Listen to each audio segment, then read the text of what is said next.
धाकड़ खबर बेखौफजुमा बेबाक अंदाज। धाकड़ खबर के न्यूज रूम से मैं आपके साथ हूं अकरम रईस खान। संयोग और प्रयोग कोई नए शब्द नहीं है। जो हिंदी के विद्यार्थी हैं वो बखूबी इन शब्दों से वाकिफ हैं या वाकिफ होंगे, और नहीं हैं तो नरेंद्र मोदी ने सबको वाकिफ कर ही दिया है। लेकिन इन शब्दों के मायने, मतलब और महत्व तब बदल गए जब देश के प्रधानमंत्री नरेंद्र मोदी ने दिल्ली विधानसभा चुनाव के दौरान कड़कड़डुमा की रैली में खड़े होकर कहा कि शाहीन बाग में जो हो रहा है ना, वो कोई संयोग नहीं है, वो प्रयोग हो रहा है। उसके बाद से जब भी कोई तस्वीर आती है तो मन करता है उसको संयोग और प्रयोग की कसौटी पर परखा जाना चाहिए, उसको रगड़ के घिसके देखना चाहिए। तो दो तस्वीरें हमारे पास आ रही हैं, एक है दिल्ली पुलिस के हवाले से और दूसरी है मुंबई पुलिस के हवाले से। मुंबई पुलिस ने जबरदस्त एक्शन किया और बुल्ली बाइक ऐप के अंदर 3 लोगों को गिरफ्तार कर लिया कार्रवाई करते हुए। एक को पकड़ लिया बेंगलोर से, 2 को पकड़ लिया उत्तराखंड से, और उसके बाद दिल्ली पुलिस भी क्रांतिकारी पुलिस बन गई। उसने जाके असम से एक शख्स को पकड़ लिया और कहा यही है सबसे बड़ा सूत्रधार, यही है सबसे बड़ा साजिशकर्ता। तो इसके बाद बहुत सारे सवाल पैदा हो गए कि दिल्ली पुलिस पहले से क्यों काम नहीं कर पा रही थी। मुंबई पुलिस ने जब 3 पकड़ लिए तब उसने एक को क्यों पकड़ा। इसके अलावा यह भी सवाल खड़ा हो गया कि जब पहले सुल्ली डील ऐप का मामला सामने आया था उसमें आज तक जांच कर रही निकम्मी नाकारा हो चुकी दिल्ली पुलिस कुछ क्यों नहीं कर पाई है। बारी बारी से दोनों चीजें आपके सामने रख रहा हूं और जो सवाल खड़े हुए हैं उनसे भी आपको रूबरू कराऊंगा, लेकिन उससे पहले मुझे लगता है आज के ताजा हालात पर रोशनी डाल लेते हैं। सुप्रीम कोर्ट के अंदर एक हलफनामा देकर मोदी सरकार ने कहा कि राकेश अस्थाना बहुत ही काबिल अफसर है, सीबीआई में काम कर चुके हैं, इसलिए हमने उनको दिल्ली का पुलिस कमिश्नर बनाया है। और अपनी तरफ से हलफनामा देकर राकेश अस्थाना ने कहा, जो दिल्ली के पुलिस कमिश्नर बनाए गए हैं, कि साहब कुछ लोग मुझसे रंजिश रखते हैं, कुछ लोग मुझसे दुश्मनी रखते हैं, इसलिए कभी हाई कोर्ट में मेरी नियुक्ति को चुनौती देते हैं, कभी सुप्रीम कोर्ट में मेरी नियुक्ति को चुनौती देते हैं। मैं एक अच्छा अफसर हूं। तो ये हाल है दिल्ली पुलिस के पुलिस कमिश्नर का, जिनकी भूमिका पर सवाल खड़े हो रहे हैं। हालांकि इस सरकार में कौन सा ऐसा व्यक्ति है जिसकी भूमिका पर सवाल ना खड़ा हो रहा हो। नरेंद्र मोदी अपने आप में एक विवादित शख्सियत है, उनकी डिग्री पर सवाल उठते रहते हैं। इसके अलावा अमित शाह, आप जानते हैं सुप्रीम कोर्ट ने उनके खिलाफ क्या एक्शन लिया था, और उसके बाद आज वो गृह मंत्री बने बैठे हैं। इसके बाद देखें आप उत्तर प्रदेश में आदित्यनाथ योगी को, उनके ऊपर हत्या का मुकदमा, वो भी एक पुलिस वाले की, लेकिन आज वो मुख्यमंत्री बने बैठे हैं। यानी कि इनके जरिए जो संवैधानिक सीटों पर बिठाए जाते अधिकारी हैं या ये खुद हैं, हमेशा से विवादों में रहते हैं। मैं कभी कभी सोचता हूं कि जिस वक्त हमारा देश गुलाम था, आप हमारी उस दौर की जो लीडरशिप है उस पर गौर करिए। पंडित जवाहरलाल नेहरू ऑक्सफोर्ड से पढ़ गए, महात्मा गांधी, इसके अलावा सरदार पटेल, इसके अलावा बाबा साहब भीमराव अम्बेडकर, एक एक शख्सियत पर जब आप जोर डालेंगे तो आपको लगेगा यार गुलामी के दौर में हमारे नेता ऑक्सफोर्ड से पढ़ के आ रहे थे, और आज 75 साल आज़ादी का जश्न मना रहे हैं तो हमारे नेताओं की डिग्रियों पर सवाल खड़े हो रहे हैं। हमारे नेताओं के बारे में सुप्रीम कोर्ट ऐसी टिप्पणी कर रहा है कि इसको तड़ी पार कर दो, बाहर निकाल दो स्टेट से, या हत्या के मर्डर के मुकदमे चल रहे हैं, वो लोग आज संवैधानिक सीटों पर बैठ गए, मुख्यमंत्री, गृहमंत्री और प्रधानमंत्री बनकर। तो ये तमाम चीजें आपके जहन में आएंगी और आपको सोने नहीं देंगी। खैर इस सबको छोड़िए, चलते हैं मुंबई पुलिस की तरफ। मुंबई पुलिस के पुलिस कमिश्नर हैं हेमंत नगराले। ये वही पुलिस कमिश्नर हैं जो परमवीर सिंह के बाद बने। इनसे पहले परमवीर सिंह हुआ करते थे, उनको हटा के डीजी होमगार्ड बना दिया गया था।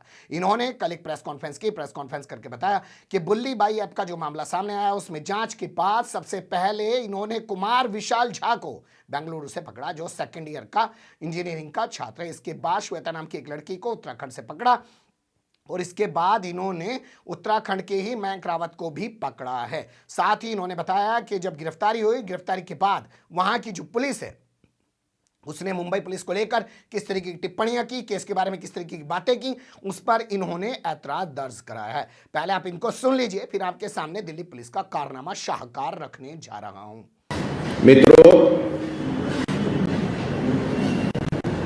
ये प्रेस कॉन्फ्रेंस आयोजन करने के पीछे का मकसद ये था कि आप लोगों के पास में जो ये सेंसिटिव केस आया हुआ है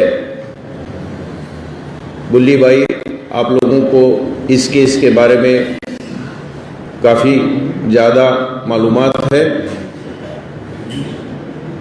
लेकिन ये केस क्या है और उसका इन्वेस्टिगेशन अब तक क्या हुआ है, इसके ऑथेंटिक इंफॉर्मेशन आप तक आए।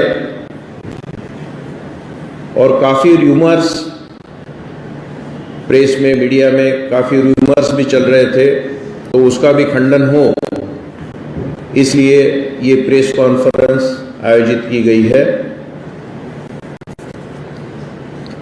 आप लोगों को मालूम है कि बुल्लीबाई नाम से एक ऐप इंटरनेट पे था, वेबसाइट पे, उसी नाम से एक ट्विटर हैंडल भी था।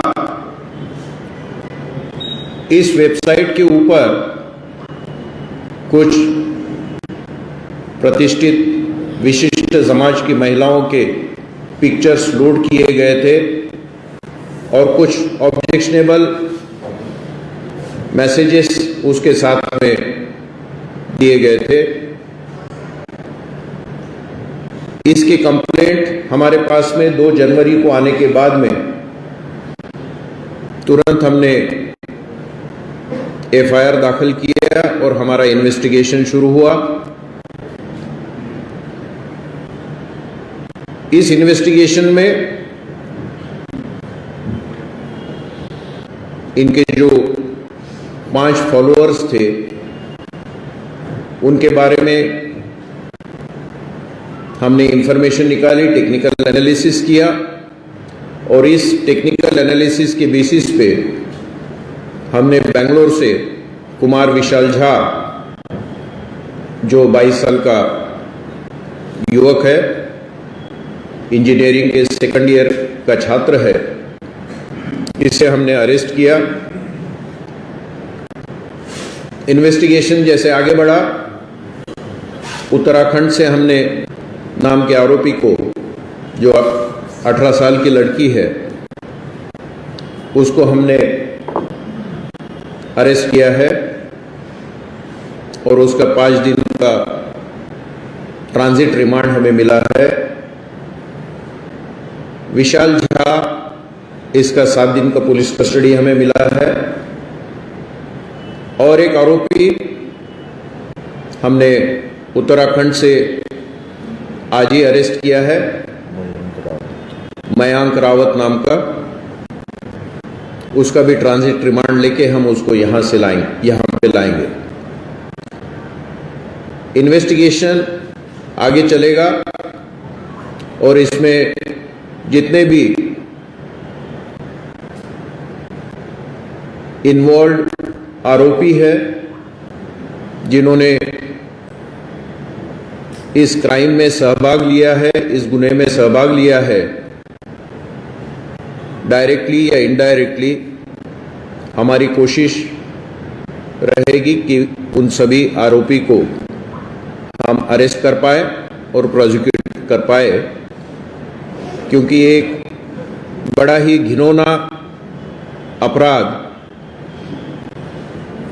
ये बुल्लीबाई ऐप के कारण हुआ है और हमने इसका सीरियसली कॉग्निजेंस लिया है। आप लोगों के काफी क्वेश्चंस होंगे, मैं जानता हूं, काफी डाउट्स होंगे, लेकिन मेरी आपसे गुजारिश है, रिक्वेस्ट है कि ये सेंसिटिव इन्वेस्टिगेशन होने के कारण हम बहुत ज्यादा आपको डिटेल्स इस केस के नहीं दे पाएंगे, क्योंकि उससे आगे जो होने वाला इन्वेस्टिगेशन है उससे डायरेक्टली अफेक्ट होगा और जो है या अभी इन्वेस्टिगेशन में है, चूंकि ये ऑनलाइन इन्वेस्टिगेशन है, इंटरनेट पे है, तो आरोपी को अलर्ट नहीं करना चाहिए ताकि वो इन्वेस्टिगेशन का जो एविडेंस है उसको डिस्ट्रॉय न कर पाए। इसलिए काफ़ी ज़्यादा डिटेल्स हम आपको इन्वेस्टिगेशन के बारे में नहीं दे पाएंगे, तो काइंडली बियर विथ अस। कुछ स्टेट से जहां से हमने इन्वेस्टिगेशन की है और जहां से हमने आरोपियों को पकड़ा है, वहां की लोकल पुलिस ने कुछ स्टेटमेंट इशू किए हैं जो हमारे दृष्टि से योग्य नहीं था, क्योंकि जिस केस के बारे में आपको जानकारी नहीं है, आपके पास में एफआईआर नहीं है, उसके बारे में जनरली कोई लोकल पुलिस जनरली बात नहीं करते हैं. So I will, unless it is authenticated by the investigating unit,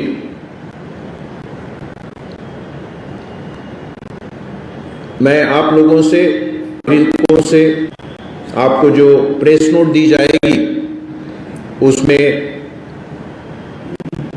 Twitter handles mention है, उसमें कुछ ईमेल्स मेंशन है.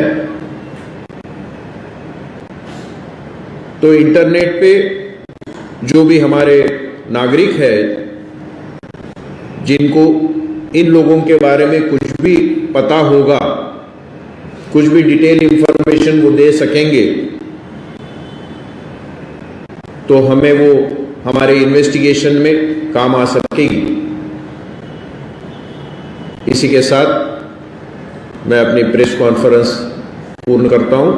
धन्यवाद. जय हिंद, जय महाराष्ट्र. सुन लिया आपने हेमंत नगराले को. हेमंत नगराले ने बारीकी से तमाम चीजों पर रोशनी डाली और पत्रकारों से कहा कि इन्वेस्टिगेशन का मामला है, अभी हमने 3 लोगों को पकड़ा है, आगे और आरोपी इसमें पकड़े जाने हैं, लेकिन अभी और खुलासा हम आपको नहीं बताएंगे क्योंकि आरोपी होशियार हो सकते हैं. इसके बाद आज अखबारों में खबर छपी है, ये देख लीजिए. ब्रेकिंग न्यूज बताई जा रही है कि दिल्ली पुलिस ने असम से जाकर नीरज बिश्नोई नाम के एक शख्स को पकड़ लिया है. बताया जा रहा है कि वो बुल्ली बाई ऐप का सबसे बड़ा साजिश करता था, सबसे बड़ा सूत्रधार था. यहीं से बहुत सारे सवाल पैदा होने शुरू हो जाते हैं, लेकिन अब कुछ और चीज़ों के जरिए उन सवालों को समझने की कोशिश करते हैं. जैसे आज ही खबर छपी है कि टेलीग्राम पर एक जो है हिंदू लड़कियों की ऑक्शन किया जा रहा है, उनकी नीलामी की जा रही है, उनको लेके विवादित बातें की जा रही हैं. ये मामला सामने आ गया है क्योंकि अभी मुस्लिम लड़कियों का चल रहा था, मुस्लिम महिलाओं का चल रहा था, अब हिंदू लड़कियों का भी आ गया है. लेकिन इसी के साथ हम आपके सामने खबर रखना चाहते हैं सुल्ली डील ऐप से जुड़ी हुई. 6-8 महीने पहले मामला सामने आया था, FIR दर्ज कराई गई थी. दिल्ली महिला आयोग की अध्यक्ष स्वाति मालीवाल ने भी उस मामले में जवाब तलब किया था, लेकिन आज तक पुलिस कुछ नहीं कर पाई है दिल्ली की. जबकि राकेश अस्थाना जैसा मजबूत पुलिस कमिश्नर यहां बैठा हुआ है जो अपने आप को सुप्रीम कोर्ट में जाकर बताता है कि आप मुझसे दुश्मनी रखते हैं, तो वो कुछ नहीं कर पाया है. और अब भी जो है नीरज बिश्नोई की गिरफ्तारी हुई वो तब जबकि मुंबई पुलिस ने 3 लोगों को गिरफ्तार कर लिया. इसके अलावा कुछ और चीजों पर आपको रोशनी डालनी चाहिए. जैसे आप ये खबर देख सकते हैं, विराट कोहली की छोटी सी मासूम सी बेटी को धमकी दी गई कि तुम्हारा बलात्कार कर दिया जाएगा क्योंकि उन्होंने मोहम्मद शमी का बचाव किया था, क्योंकि पाकिस्तान से मैच हार जाने के बाद मोहम्मद शमी को ट्रोल किया जा रहा था. उसके बाद ये धमकी दी गई, दिल्ली पुलिस कुछ नहीं कर पाई, मुंबई पुलिस ने जाके आरोपी को गिरफ्तार कर लिया. इसके अलावा ये खबर आप देख सकते हैं जो मैं आपके सामने रख रहा हूं, महेंद्र सिंह धोनी से जुड़ी हुई आ रही है. उनकी भी नाबालिग बेटी को रेप की धमकी दी गई थी. उस मामले में भी दिल्ली पुलिस कुछ नहीं कर पाई थी, मुंबई पुलिस ने जाके गिरफ्तारी की थी. ये तस्वीर देखिए जो अभी वर्तमान समय में राज्यसभा की सांसद है, नाम है इनका प्रियंका चतुर्वेदी. पहले कांग्रेस की लीडर हुआ करती थी, बाद में शिवसेना में चली गई थी. इनकी बेटी को भी धमकी दी गई थी. इस मामले में भी निकम्मी नकारा, दिल्ली पुलिस कुछ नहीं कर पाई थी और मुंबई पुलिस ने जाके आरोपी को गिरफ्तार कर लिया था. अब इसके अलावा कुछ और तस्वीरें जो मैं आपके सामने रखना चाहता हूं. ये देखिए JNU के अंदर की ये खबर है कि जहां एक कोमल शर्मा नाम की जो महिला है बाकायदा डंडे लेके अपने साथियों के साथ वहां पे स्टूडेंट पे हमला कर देती है, आज तक नहीं पकड़ी गई है. इसके अलावा दिल्ली में जो दंगा हुआ है, आज तक नहीं पता लगाया जा सका कि उत्तर प्रदेश से वो गुंडे कहां से आए थे जो दंगा करके फरार हो गए और किन्होंने पुलिस की मौजूदगी में दंगे को अंजाम दिया. क्योंकि आरोप लग रहे थे कि अगल बगल का जो जिला है गाजियाबाद, वहां से कोई विधायक है बीजेपी का, उसने भी यहां गुंडे भेजे हैं. आज तक पुलिस उनको नहीं पकड़ पाई है. अरविंद केजरीवाल पर जानलेवा हमले करने वाले के आरोपी को आज तक पुलिस नहीं पकड़ पाई है. लेकिन अब जब मुंबई पुलिस ने 3 लोगों को बुल्ली बाई ऐप मामले में गिरफ्तार कर लिया, तो एक शख्स को गिरफ्तार करके शायद दिल्ली पुलिस अपनी लाज बचाने की कोशिश कर रही है. क्या लाज बच पाएगी या नहीं बच पाएगी, कुछ कहा नहीं जा सकता. लेकिन ये मामला काफी गंभीर है और इसको संयोग और प्रयोग के संदर्भ में देखना और समझना बेहद जरूरी है. बने रहिएगा धाकड़ खबर के साथ. जैसे जैसे तस्वीरें उभर कर सामने आएंगी वैसे वैसे हम भी आपके सामने रखने की कोशिश करेंगे. फिलहाल कमेंट्स के रूप में आप लोग अपनी राय दे सकते हैं, खबर को लाइक कर सकते हैं, चैनल को सब्सक्राइब कर सकते हैं और ज़्यादा से ज़्यादा हमारी खबरों को शेयर कर सकते हैं. फिर ऐसे ही किसी सुलगते हुए या उलझते मुद्दे लेकर मैं आपके सामने होऊंगा हाजिर. फिलहाल अभी मुझे दी इजाज़त.